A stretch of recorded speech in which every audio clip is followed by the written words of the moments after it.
right, lesson 5. I cannot believe we're all ready for dividing decimals. It has gone fast. We're already to dividing.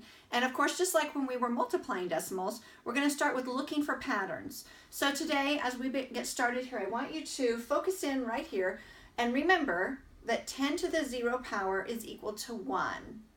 Keep that in your mind because that's going to come up every now and then. And for some people, 10 to the 0 power, at first glance, you just don't know what to do with that. Is that 0? No, it's really 1. So let me show you what that looks like as we get ready to do some problems here. Let's say that we have this problem, 273 divided by 10 to the 0 power.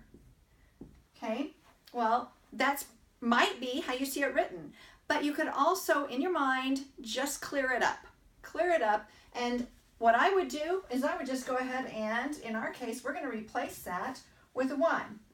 Now when you see it like this, it makes total sense and you know the answer. There will be no change. Your quotient will remain the same. We know this because that we know the inverse operation would be to multiply. Multiply 1 times what to equal our quotient? Remember, division and multiplication. All right, so 273 divided by 1 is just 273. And you check your division problem by multiplying. Multiply these two numbers together. So let's do that. 1 times 273 equals 273. All right, so keep that in mind. Let's do a couple more, and we're going to look for a pattern in these upcoming problems here. Okay. Get this erased, and we'll start fresh. Let's go ahead and do something like 327 divided by 10 to the 2nd power. And then let's go ahead and do another one. Divided by 10 to the, let's say, 3rd power. All right, so 10 to the 2nd power could also be 327 divided by 200, right? 2 zeros, 200. The cool thing about this is we're just going to start right here where our decimal point is. It's a whole number, 327, and we're going to move it these 2 places, however many zeros there are, we're going to move it 2 places to the left. Remember, when you're dividing, you're making a smaller number. So 327, if we had 327 of something and we were separating them out into 100, we're going to expect that we get a smaller number in each of those 10 groups or 100 groups or 1,000 groups, whichever we're doing. 327 divided by 10 to the 2nd power, we're going to move it 2 places to the left, making a smaller number. Here we go. 1, 2.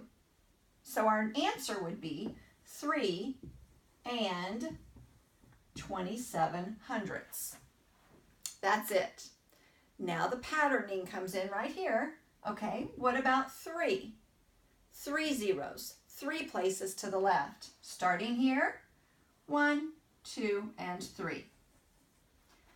And there we have 327 thousandths. So the exponent, or the number of zeros in our power of 10, tells us how many places we need to move the decimal point to the left. Let's do another one.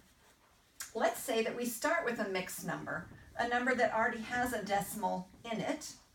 For example, let's do 7 and 26 hundredths divided by 10 to the 1st power. 10 to the 1st power just means 10.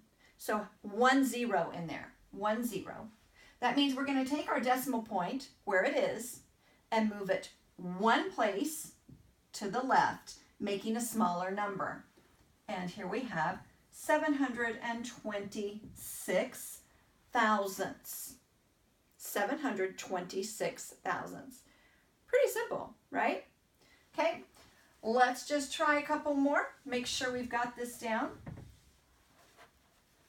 How about 42 and 3/10 divided by 10 to the, okay, second power. We'll do that. And then let's do another one right down here. Let's do 42 divided by, okay, we're going to do divided by 100. One we have exponents and one we have zeros. Do this with me. How many zeros? There would be 2. This would be the same thing as 100. So I'm going to take my decimal and I'm going to move it 2 places to the left, making a smaller number. So my answer over here would be 423 thousandths. Good. Now what about this one? How many zeros are there? Right, there's no exponent. Some of you already know these two are actually the same. Yeah, that's actually the same number. So we've already done this problem. We're going to look at 1, 2 zeros, and we're going to move it 2 places to the left. 1 and 2. Same answer, same problem, same answer, written in 2 different ways, but all with the same value. Okay, so don't be confused. Look at the exponent and look at the number of zeros, and that's how many places your decimal is going to move to the left. Division, you're making a smaller number.